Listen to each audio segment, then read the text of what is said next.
Nous sommes, nous, Sénégalais, qu'on le veuille ou non, après chaque campagne électorale, qu'elle soit présidentielle, législative ou communale, à un tournant. Mais pourrons-nous encore une fois comprendre l'intelligibilité d'un tel tournant au vu des énormes potentialités dont regorge notre peuple et singulièrement sa jeunesse? Pouvons-nous être au rendez-vous de la grande aventure humaine, nous qui, depuis nos indépendances nominales, convoquons constamment le futur sans oser faire le grand saut? Quelle politique oserons-nous mener aujourd'hui pour créer la rupture, pour créer un futur radieux? Avons-nous atteint nos limites de réflexion, de créativité pour construire un Sénégal nouveau? À écouter ou lire les uns, notre pays a épuisé toutes ses ressources vitales. Il est la négation extrême, quelqu'un que le développement a négligé, abandonné à travers des dirigeants qui ont enfourché les trompettes de la peur, de la défaite, du tape-palais national, entre guillemets, devant les monstres économiques que sont les puissances industrialisées. Alors que pour d'autres, nous avons atteint la plénitude des réalisations qu'un État comme le nôtre pouvait espérer. Il s'agit, quant à nous, dans la nouvelle mouvance d'une histoire globale, construire ou plutôt reconstruire un nouveau logiciel politique qui invite à une autonomie intellectuelle, une vision volontaire qui permet de n'avoir de compte à rendre à personne, ni de leçons à recevoir de qui que ce soit. Prendre conscience que la bonne nature, le beau, le vrai, l'intelligence, l'engagement volontaire sont partout et qu'ils ne connaissent ni pays, ni race,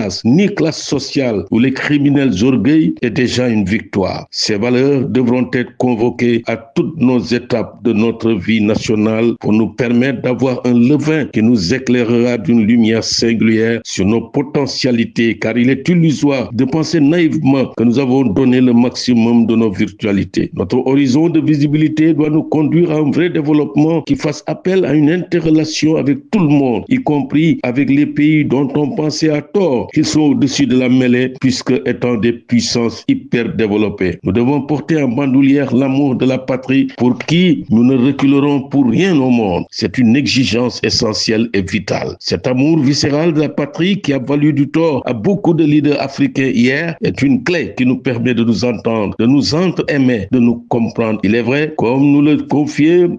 Amadou Moustapha Wade, frère aîné du président Abdoulaye Wade, il fut un temps où il était interdit d'aimer son pays et l'Afrique. N'ayons pas peur de l'autre, du maître d'hier. Nous avons la capacité humaine à nous comprendre, à nous respecter, à nous reconstruire. Pour cela, encore une fois, nos pensées doivent être en mouvement. Partir du fait que notre pays, le Sénégal, est notre patrie, que nous lui devons vie et reconnaissance. Un nouvel ordre politique, socio-culturel et intellectuel est possible, mais il ne faut pas qu'il s'apparente à un désordre. Notre pays doit grandir dans le respect des différences, mais avec cette tension politique et morale qui est d'être au rendez-vous d'un futur propre et prometteur. Alors, osons rêver grand et croire en nos potentialités.